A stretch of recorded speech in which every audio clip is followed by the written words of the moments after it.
Hello everyone, welcome to our webinar. Thanks for joining our interesting discussion today about boosting SME IPOs and listings in Switzerland. What can we learn from the UK? Let's briefly walk through our agenda for the next 60 minutes. We'll be starting off with an intro of our panelists. And then we'll also briefly disclaim why we are doing this webinar, the rationale behind it. We will then hear an intro about the AIM market, UK's AIM market. We'll then continue with a panel discussion with our three panelists today, and then also have a Q&A session at the end. And please don't forget to send us your questions for the Q&A session. Okay, it's now a great pleasure for me to welcome our three panelists as experts from the UK equity market. With us today, let me introduce them to you. I would say ladies first. Leti McManus is a CFA charter holder. Leti has over 19 years of experience in working with small cap companies on listing preparation, on IPOs and life after the IPO. Leti has an equity capital markets banking background. She was previously a director in equity capital markets corporate broking with Seymour Pierce, now Cantor Fitzgerald Europe, the largest smaller company broker in London at the time, and has been part of over 80 IPOs on the London Stock Exchange. Leti is currently an independent strategy consultant, helping private companies approach the IPO process with more confidence and better knowledge. Then we have with us Markus Stuttard. He is head of AIM and has responsibility for primary markets in the UK across both AIM and the main market. He is responsible for the management and development of AIM, LSE's international growth markets for small and medium-sized enterprises. Markus is a regular speaker on growth and business funding issues and sits on a number of industry and policy advisory bodies and has played a leading role in key policy changes in the UK. And also he was responsible for the approval of AIM as the leading European SME growth markets, a categorization created in MiFID II. We have also Axel Kalinowski with us. Axel manages the primary markets activities of the London Stock Exchange Group in Central Europe. He is as part of his responsibilities, he regularly meets ambitious companies and their owners to discuss their funding raising as well as the various implications when raising capital from international capital markets. Prior to joining the exchange, Axel worked as investor at the Pan-European Buyout Fund, acquiring majority stakes in European companies, and spent many years with UniCredit corporate and investment banking active in Central Europe and emerging markets. And my name is Matthias Müller. I'm responsible for the sales and services division at BXSwiss. Prior to joining BXSwiss, I had been working with SIX for over 12 years, and I'm part of the executive board of BXSwiss as well. So now, not sure whether you are aware of, but BXSwiss is actually part of an international group of stock exchanges. Börse Stuttgart Group took over the majority stake in BXSwiss beginning of 2018. And we are, of course, as you can imagine, in active discourse with our colleagues in Stuttgart and especially also in the Nordics. And as you may be aware of, the Nordics also has with the UK, a very vibrant SME market for listed companies. And we will, by the way, discuss with our colleagues from the Nordics, also have a webinar on the 26th of January. So you can already put that in your agenda as well. So then on the next slide, just to briefly mention, in Switzerland, since SDX trading got its license for a digital exchange a few weeks ago, we have now 3 stock exchanges in Switzerland, BXSwiss and the SIX Swiss Exchange. Of course, these two focusing on SME listings, now with a special focus also of SIX when they introduced the new Sparks segment a few months ago. So on the next slide, Approximately one year after the COVID-19 pandemic started, the OECD published a report on how well the debt and equity markets were still functioning after the crisis started, you know. And I must say one of these graphs really hit me hard, and it was this one, when they showed, you know, worldwide how many companies were newly listed over the past years and how many companies were actually delisted. And in Europe, on net listings are actually below zero, so there are still more companies being delisted every year across all over Europe than being listed. So that I must say hit me hard, and was one of the reasons why we decided to do more in Switzerland, to attract more companies on exchange. And also the next graph on the next slide came a little bit as a shock to me. It shows the top 20 IPO countries worldwide, and as you can see here, there are 6 countries, European countries in the top 20, but Switzerland is nowhere, Germany is nowhere. So countries you would expect based on their strong economy to be on that top 20 list are not there. So that, of course, and let's maybe also see how Switzerland performed since 2013. What we can see here are all the IPOs and direct listings since 2013, and altogether, as you can see here, only 59 companies actually found their way on the exchange, which is a little bit the poor statistic, of course, for Switzerland, and 46 on 6 and 13 on the BX. And of course, we want to change that, and that brings us to the positive question: what can we learn from the UK? And for that, there could be no better person now than Markus, giving us an introduction to the AIM market. Markus, the stage is yours. Thank you very, very much, and hello everybody. It's a pleasure to be here today.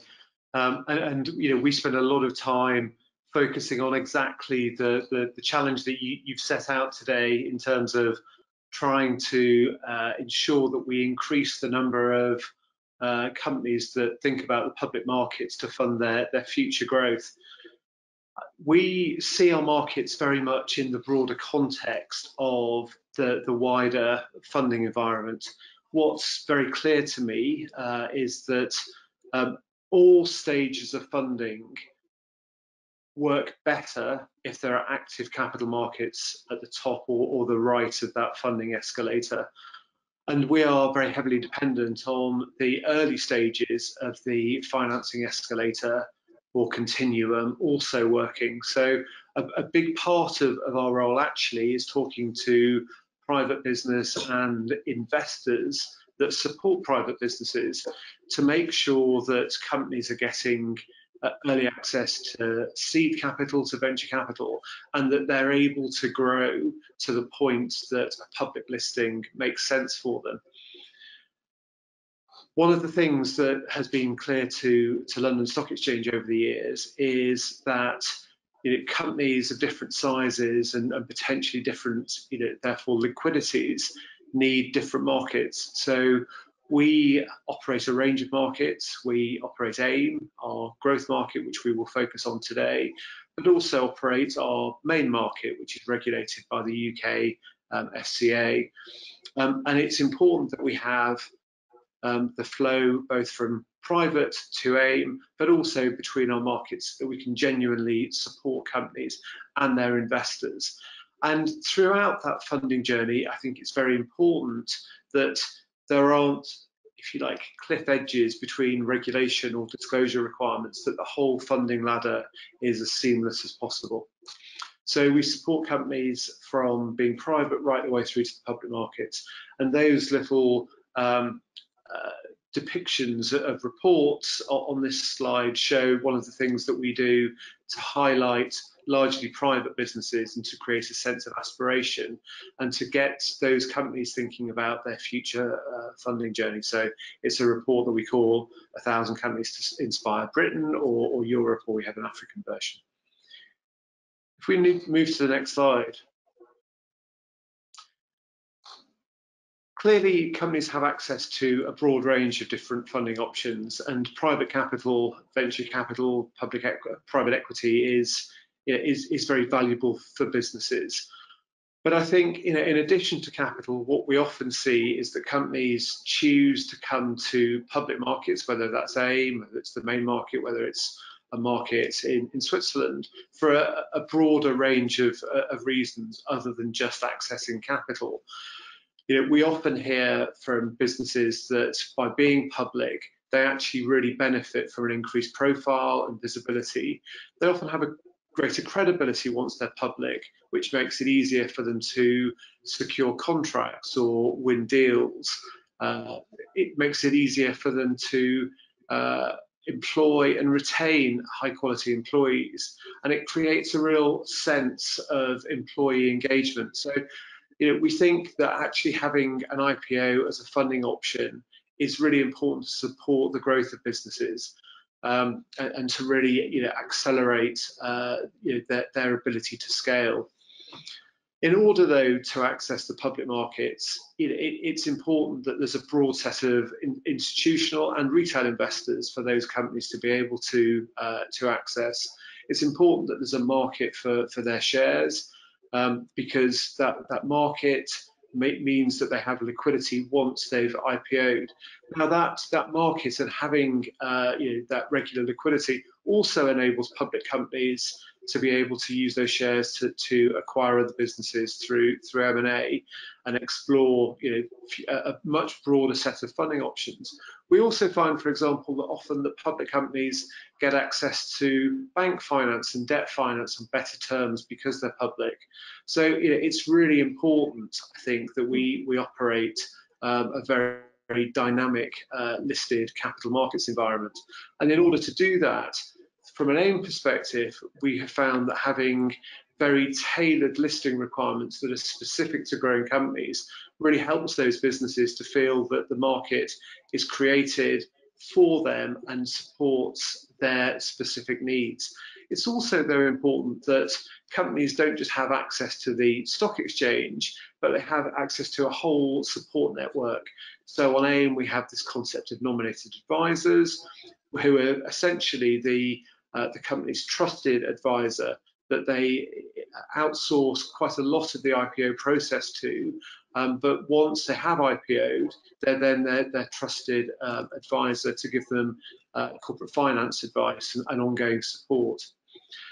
We also need to make sure that there's a broad range of brokers to make sure there are active markets in the trading of the company's securities once they've been admitted to market, and that there's a broad range of analysts so that companies really do benefit from that profile and that visibility that I talked about earlier. So having a whole environment and sort of ecosystem of support, I think, is really important for companies. If we go to the next slide. So from an AIM perspective, that's translated into a market that's been operational for 27 years now. We've now got nearly 850 companies on the market. And I think what's important, and one of the things that in a way differentiates AIM from many other growth markets, is first of all that there's a very broad range of sectors, because throughout different business cycles, different sectors will inevitably be in vogue. At the moment, we're seeing investors really focusing on growth. So we've seen this year a very high number of tech, consumer internet businesses, healthcare businesses, but we've also seen businesses from a broad range of other sectors. I think one of the other things that's important is that markets cater for a broad range of companies by size. So you can see on the top left-hand side that we have companies on AIM across the market cap or the valuation band. So we have companies listed from low tens of millions of market cap right the way through to 30 businesses now that have a valuation over £1 billion. Now, the important thing is that all of those 30 businesses have grown on the market and have chosen to stay on the market because they feel that the market supports them, that they get a good valuation, they get good analyst coverage and good liquidity. So having that broad range of companies, I think, is also important for a dynamic growth market. On the bottom left-hand side, and apologies, the slide will be a little bit small for you maybe, but you can see here that on each of those bars, there are two colours of blue. There's a dark blue and there's a light blue. And the light blue represents capital that companies raise when they IPO.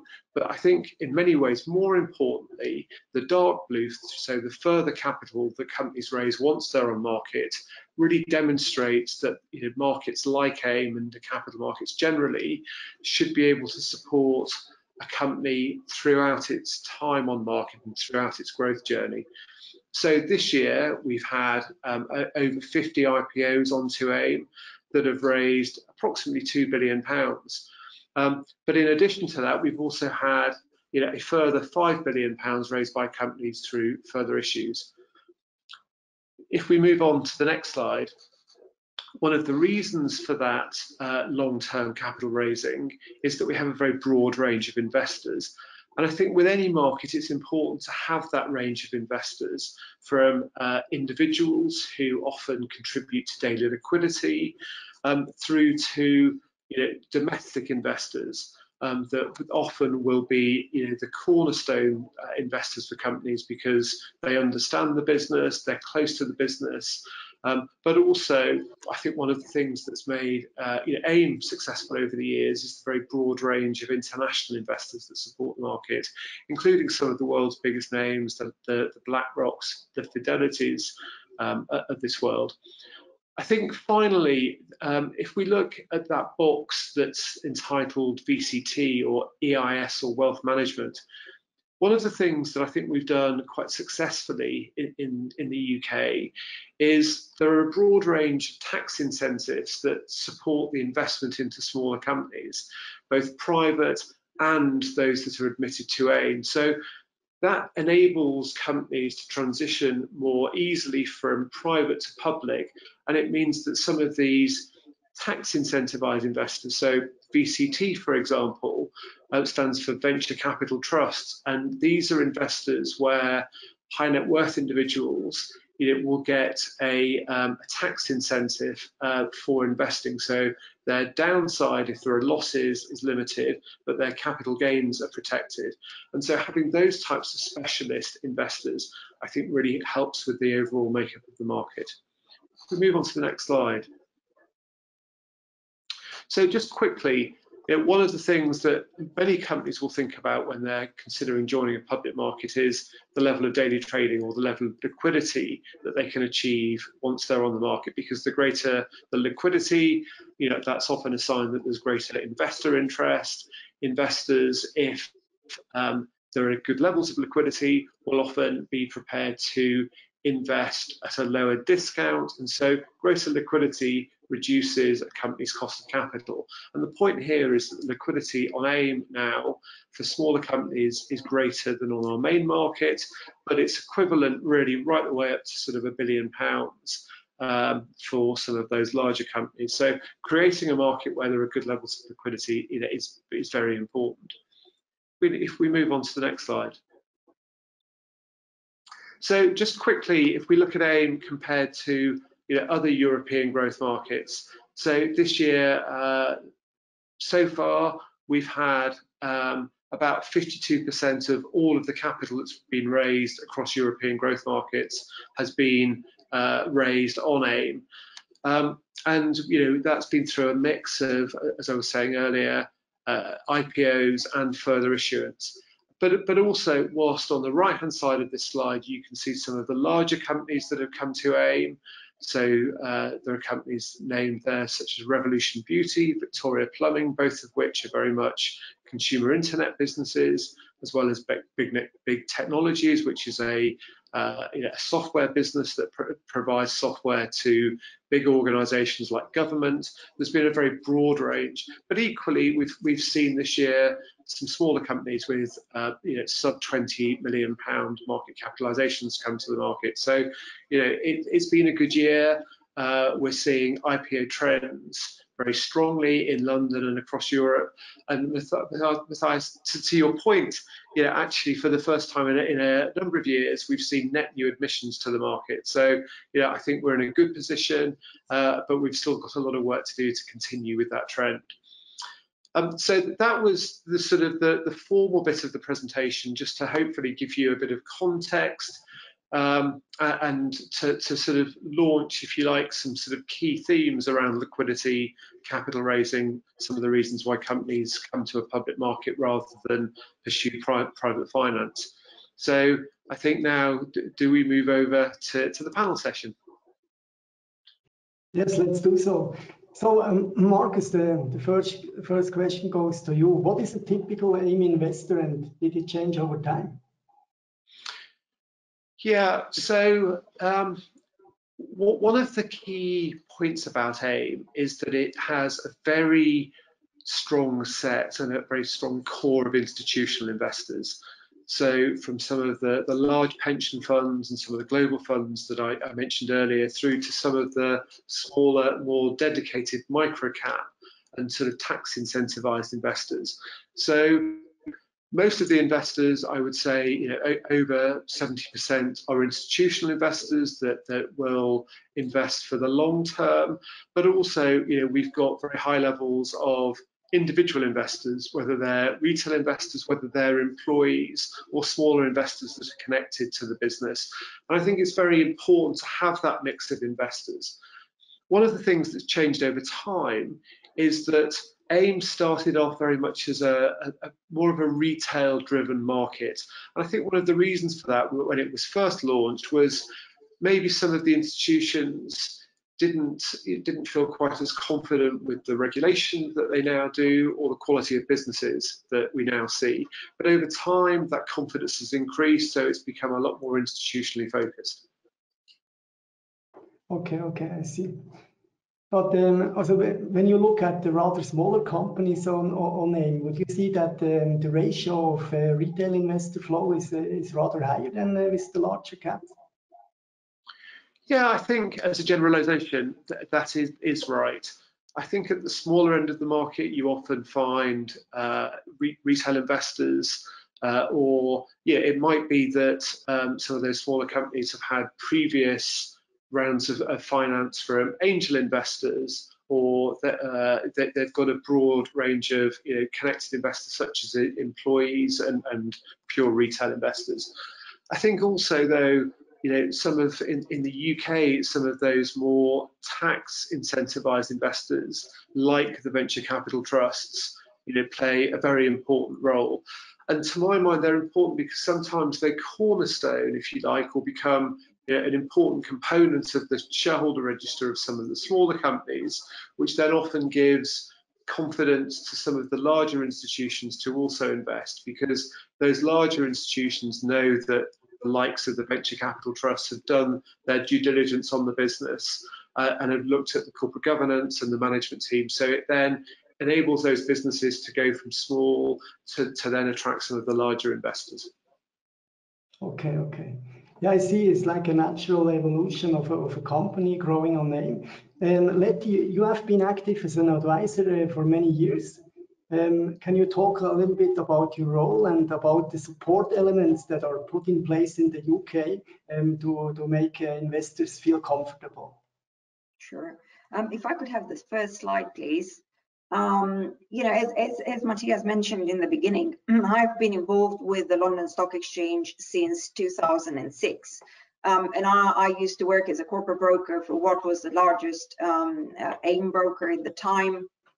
So obviously I've seen a lot and I've experienced a lot, and I mean, I've really enjoyed my time in London. It's been a fantastic way to accumulate experience in what I see as the pioneer of small cap markets, not only for Europe but also for the rest of the world.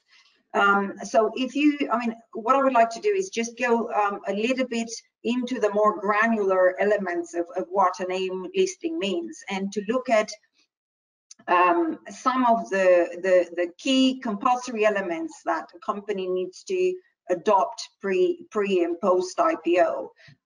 So as I said, my role was that of a corporate broker. You can see that on the screen.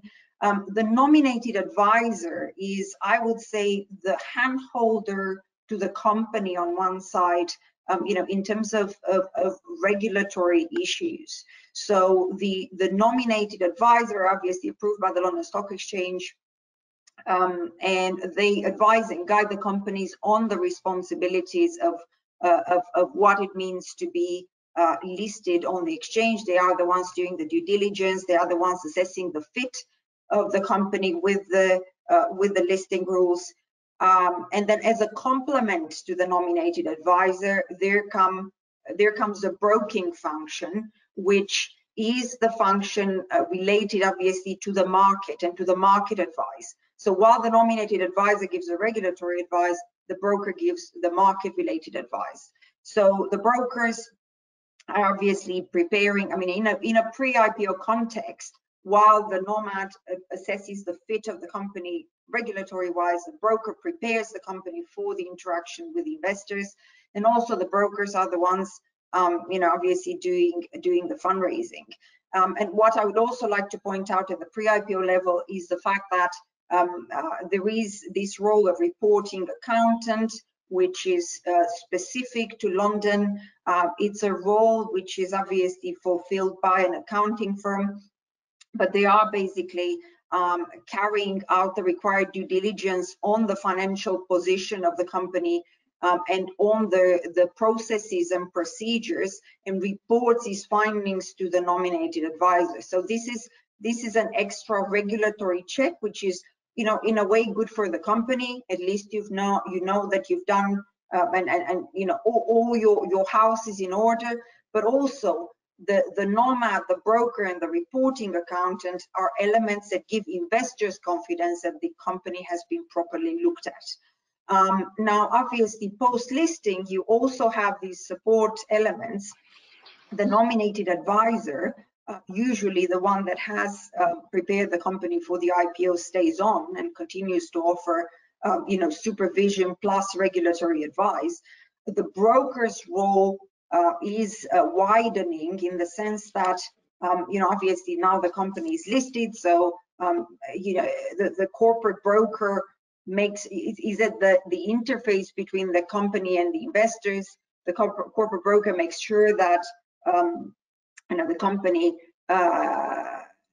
is seen as often by the investors as possible, and is there to answer investors' questions. You also have the sales teams that obviously on a daily basis interact with investors. You have the research function, which is important because you need timely reaction to a company's news, and you also have the market making, again, very important for a small cap, because as we all know, liquidity is not necessarily in abundance, particularly in the beginning of life as a public company. So these are must-have elements.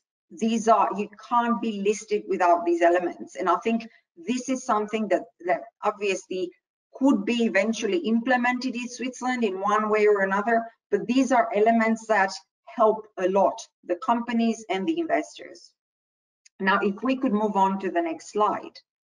Now that you've got the context of what the advisors are doing, let me tell you a little bit about who these advisors are. Because normally when you think about the listing, you all automatically get drawn into thinking about the bulge bracket banks and the banks that make the headlines in the papers, in the financial press.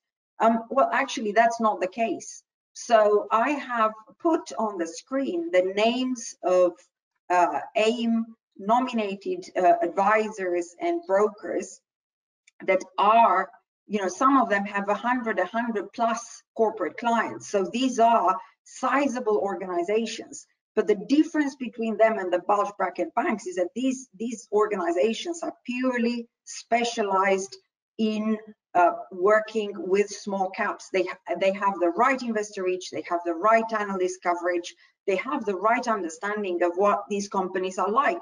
And a small cap is not the same as a large cap. So it has got different needs. It's got more need for hand-holding than, you know, a well-versed, I don't know, 10, 20, 50 billion market cap. So obviously, as I said, you know, who are these people? These people are, I mean, to an audience in Switzerland, these names probably don't say much. But if we could go on to the next slide, you know, something that comes to support what I was just saying. So purely on the basis of a one-year statistic of the IPOs, so not direct listings, nothing else, just pure IPOs. On the London Stock Exchange, including the AIM segment, there were 96 IPOs of companies sub 500 million market cap on listing. Bulge bracket banks, so the banks that everybody thinks of when you think IPO, were only involved in 4 of them. The rest were done by small cap specialists. Now, if you are purely to look at the AIM market, so the AIM market segment of the London Stock Exchange, there were 52 IPOs of companies sub 500 million, and there were no bulge bracket banks involved in these IPOs. And if we could quickly go to the next slide, well, the proof is in the pudding. This is basically the Excel spreadsheet, decreasing order of market caps. I took an upper limit of 500 million as the limit, let's say, for small cap, although, you know, obviously there is no generally accepted limit of what a small cap is. And look, I mean, I said 4 IPOs were had large cap involvement. The Podpoint Group, 1 IPO, the Digital 9, second IPO, the Seraphim Space Investment Trust, third. And if we could go on to the next slide, the Citibank, the Hamburg Perks IPO is the 4th one, and that's it. The rest are literally done by small cap specialists. And then if we could go on to the next slide, please. Now you'll see the AIM IPOs. I didn't list all of them. I just listed the top sub 500 million market cap IPOs. You can't see the large banks here. I mean, the bulge bracket banks. So yeah, it's a different world, I would say. Leti, you just explained us how these different support elements tie together to create an attractive ecosystem for IPOs. And what happens if some of these elements do not work properly? Well, I think, you know, clearly the companies have a choice and the advisors have a choice. So if a company starts with a set of advisors and the company considers that the advisors they've chosen are not enough, you can obviously, I mean, for example, if you think that you're not getting enough roadshows as a company, you can always supplement. There is a whole plethora of corporate access, IR, PR firms that you can hire on top of your existing brokers activity in that respect.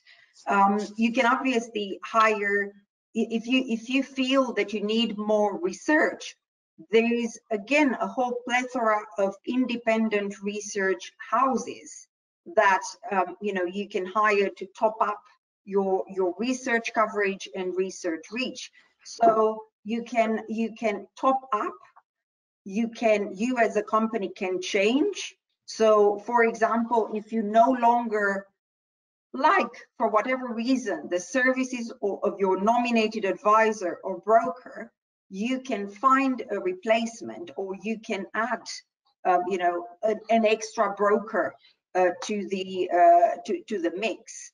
And also, I mean, you can completely change the nomad.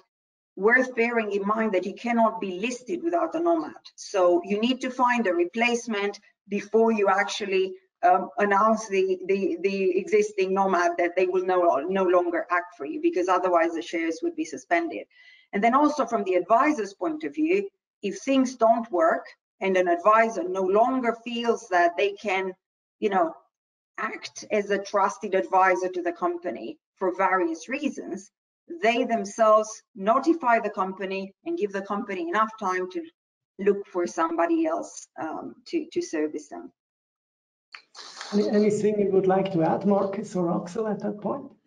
Yeah, just a couple of things. I mean, the first is, we talk a lot about sort of rules and regulations and corporate governance and liquidity and things, but actually, it's a very personal thing, conducting an IPO. And so I think, for a lot of companies, actually selecting a team of advisors, whether it's the nominated advisor, the lawyer, the accountant, where there's a close personal relationship and a bond, and where the management team really feel like their advisors understand the company and are going to really be there to support it, I think is really important.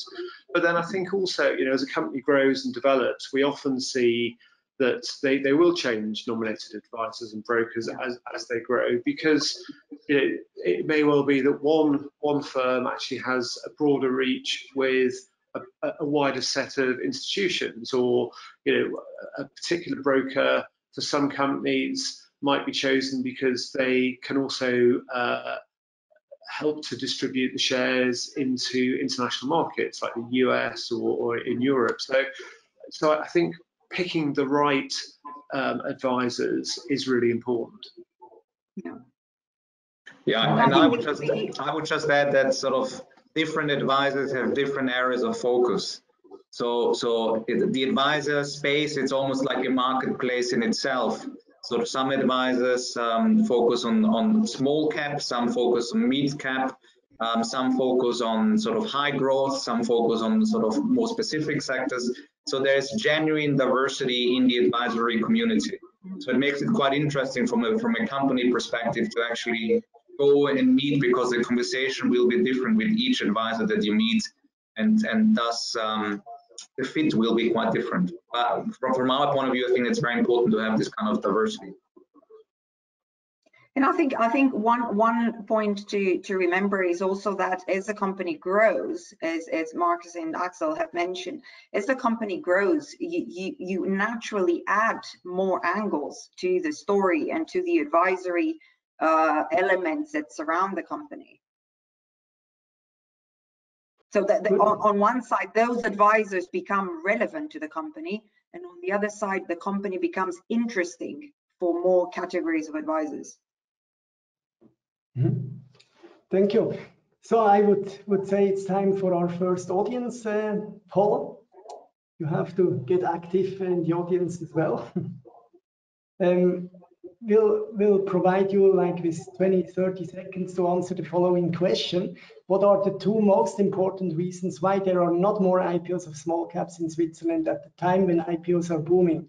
So in your view, choose two of the following answers: management and shareholder disclosure obligations. Second, other regulatory requirements such as free float, prospectus. Founders fear losing control of the company.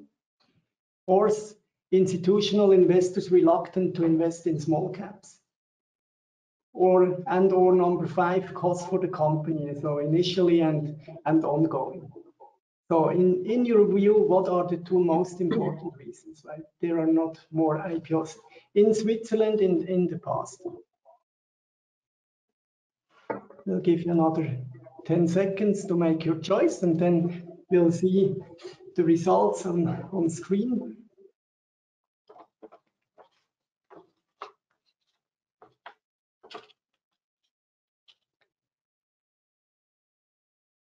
So let's see how the voting goes. Okay, a clear winner is institutional investors reluctant to invest in small caps in Switzerland. And secondly, founders fear losing control of the company. That's an interesting one. Number 3, cost for the company initially and ongoing.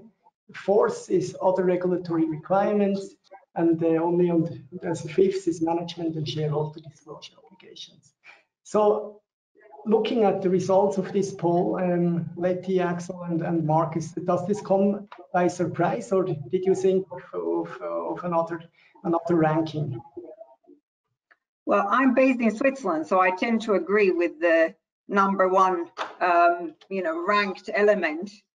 I think there is a lot of work that needs to be done here with respect to making both institutional investors and retail investors more amenable to investing in smaller companies.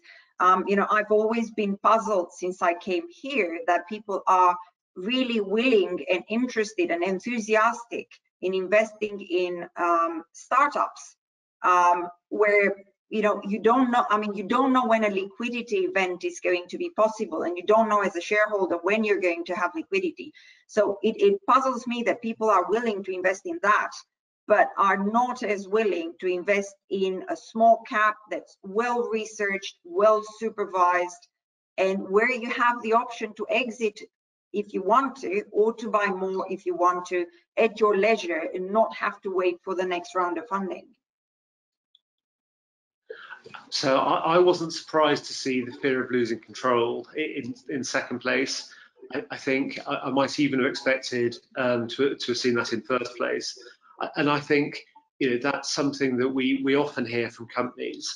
I think the irony, though, is that actually we often find and get feedback from existing AIM companies that they feel like they've got more control over the day-to-day running of their business on a public market than when they're private and may have one or two strategic investors that often have a seat on the board and are able to fire the founders, the chief executive.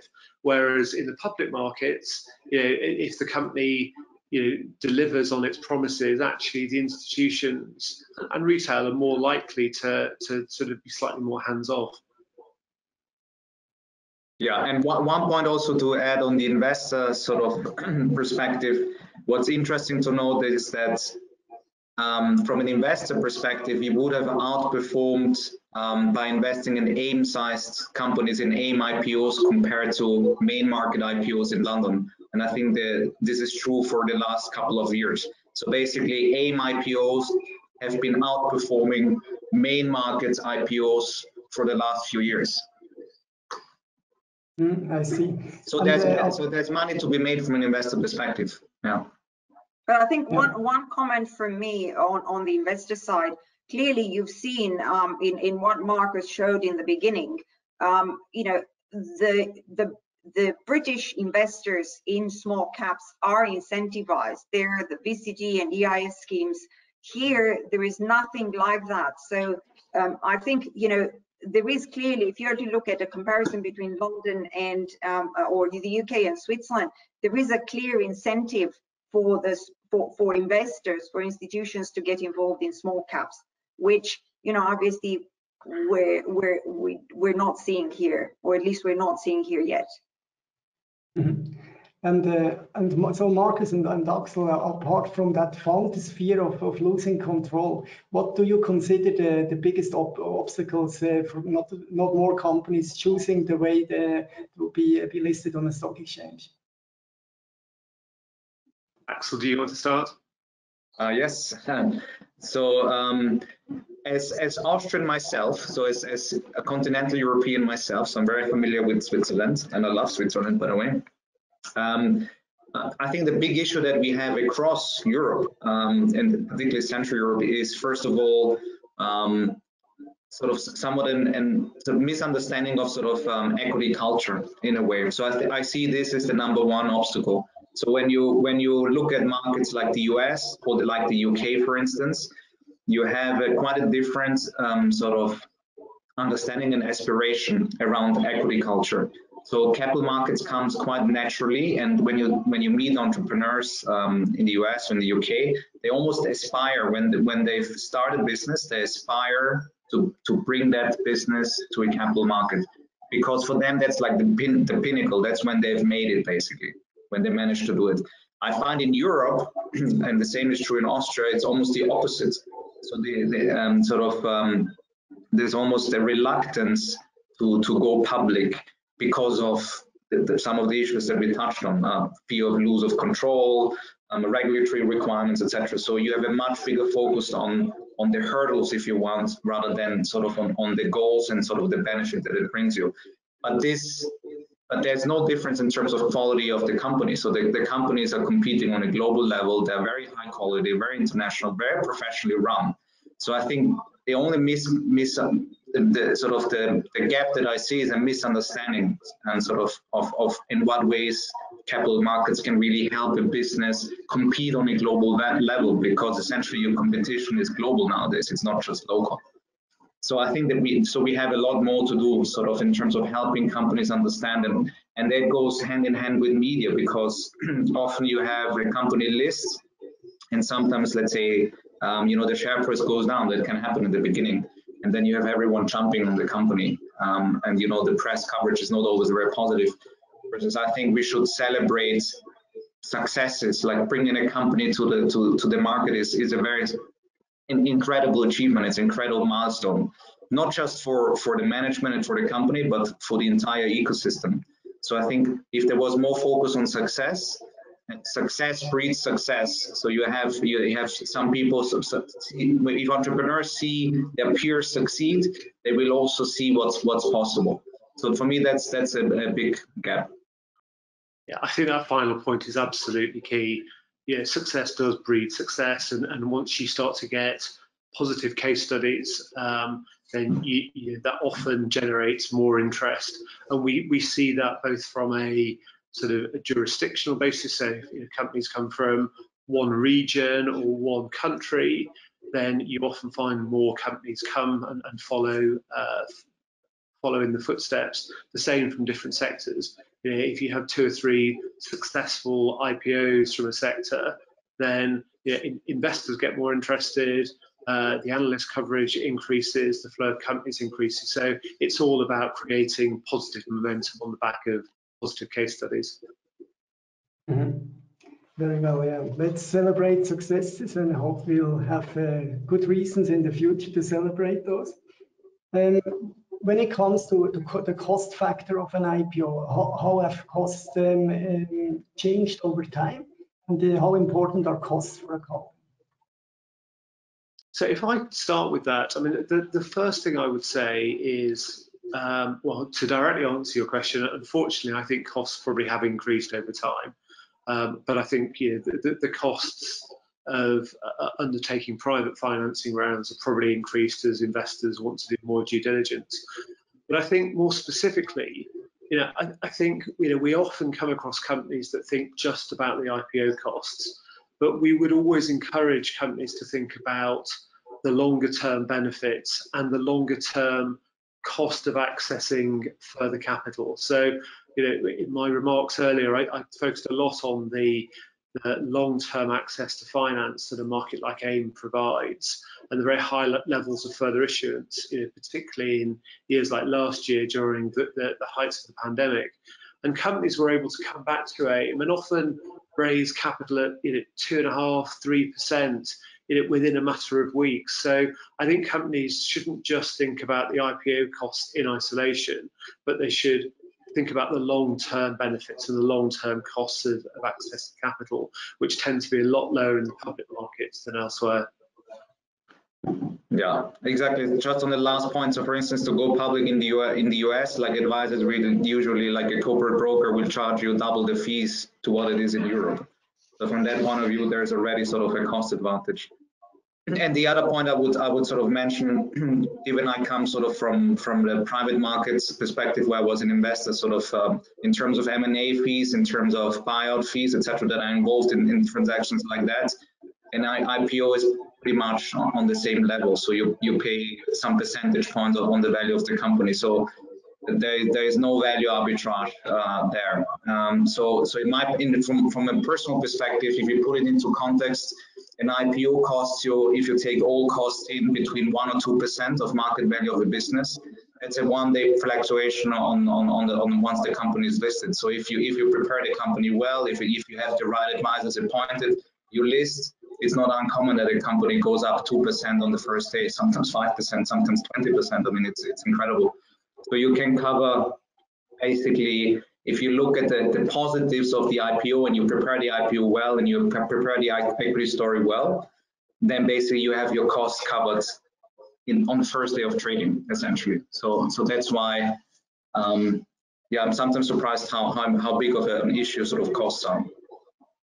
If I may add something very briefly, I think what I appreciate about London, and hopefully we'll be able to see this and have this in Switzerland as well, is a transparency of pricing for the IPO services. So purely because there is such a volume of IPOs happening, and obviously small cap IPOs have been happening for many years, 27 years on the AIM market, but also on the main market of the London Stock Exchange. You know, if you go to other markets, they're saying, oh, you know, it's a percentage and so on. No, in London, if you go, there are ranges that, you know, you can get information on, and of course within the ranges it depends how prepared or unprepared you are and the type of advisors you choose. But it is, in my view, the most transparent market from the pricing of the IPO services point of view, and this is clearly something one can learn from. Okay, Leti, can you also talk a little bit about the life of a smaller cap listed company after the IPO? Well, I think I would associate an IPO with the launch of a product. So the product is the equity of that company. And obviously the way you know, permanently keep in touch with your market if you've launched a product, this is exactly what you have to do, you know, in order to promote your shares. So I think it's vital to be in touch. It's vital for companies to be in touch with investors post IPO. So not, you know, show up once a year or once every 2 years and expect the market to react positively. You know, in London we have a saying: invest in the market and the market will invest in you. And investment means time. Investment means attention and dedication and transparency and so on and so forth. So this plays a very big role. Now, one aspect of life after the IPO I wanted to raise, because that's a little bit different from how things are happening in Switzerland, is the fact that the companies, once listed, use a listing to raise funds. So the IPO is not the last round of funding and then that's it. You're you know, a big boy, big girl on the market and you manage yourself. No, you list to be able to grow. And I remember an old bit of statistics from the London Stock Exchange, and I'm not sure whether that has been updated lately or not, but I think that said that the company goes back to the market maybe 4 or 5 times post IPO to still raise funds to grow.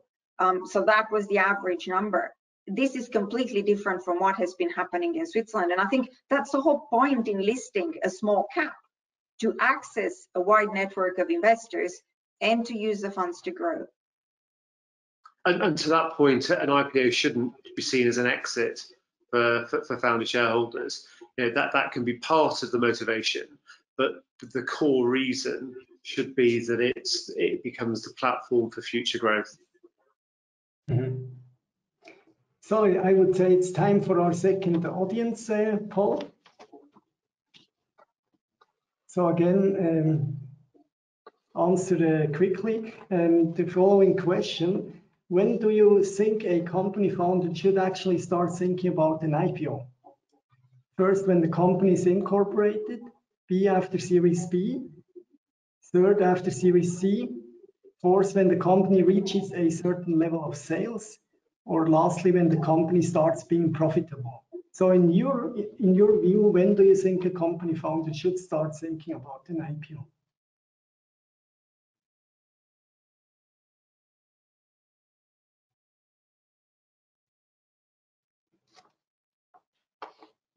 So I'm looking forward to see the results of the poll.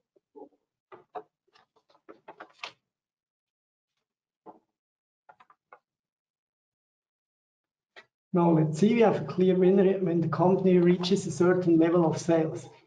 So now, the panelists, do you agree with the audience?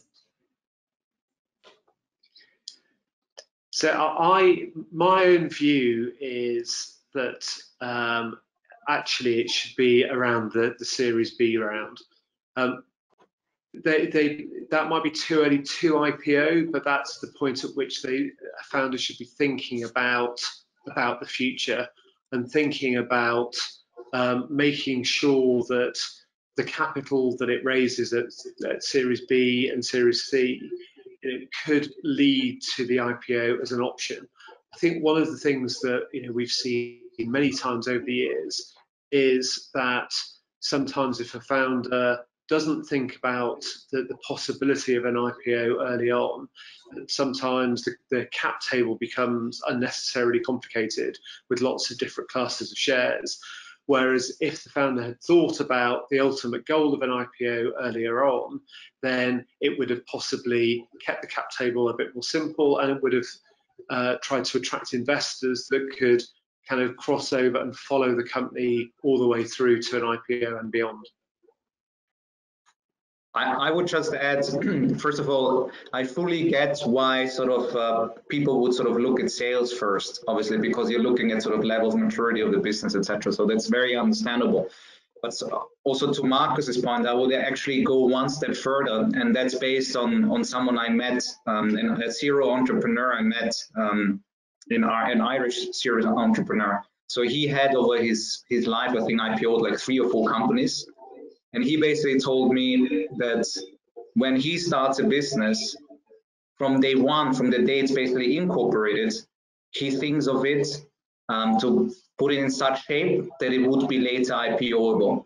And the reason is, even if it doesn't IPO the business, he basically believes that all the practices, the best practices that flow into getting a company ready for IPO are also transferable into a company being essentially ready for another type of investment, whether it's venture capital, whether it's family offices, whatever other type of investment it is. It's basically getting the company to be ready from day one almost to actually be attractive for external investment.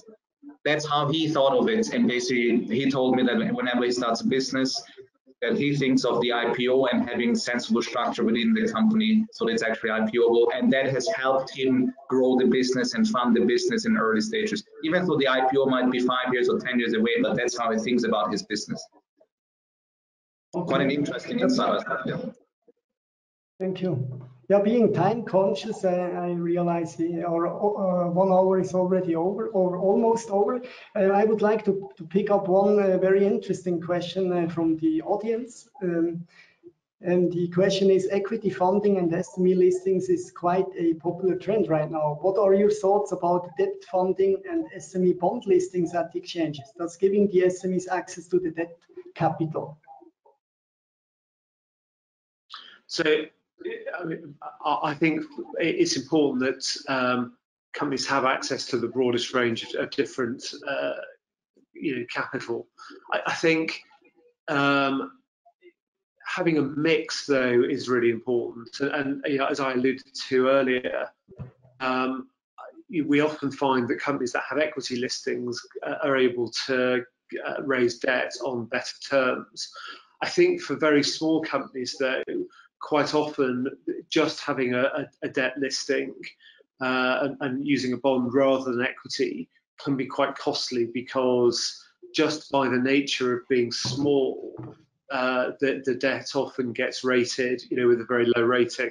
Whereas, with the equity, they may well have a better cost of capital. But I think ultimately having a mix is important.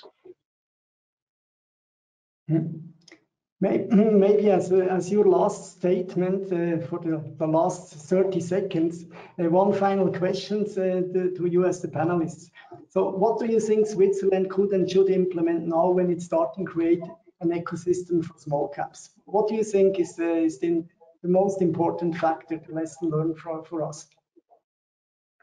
I think in terms of, I think there needs to be a lot of work done with the investors, because if there are no investors, there is no market, there are no listings.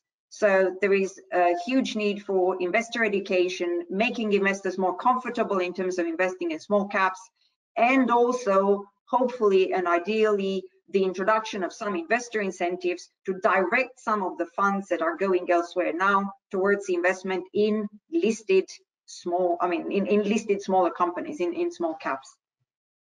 And Markus, what is your important point? I would say actually education is often the most important thing, but education both of investors and of companies, so they know what their options are. Yeah, I would have said the same as Markus, so yeah, I agree. Okay. And Leti, of course. Hey, then many thanks for attending our webinar. Many thanks to the audience and you as the panelists. There is already some box with Swiss chocolate on the way, on its way to London. So thank you a lot for joining, Markus, Axel, and Leti. It was a pleasure having this discussion with you. Thank you very much for having us. Thank you. Thank you, Matthias.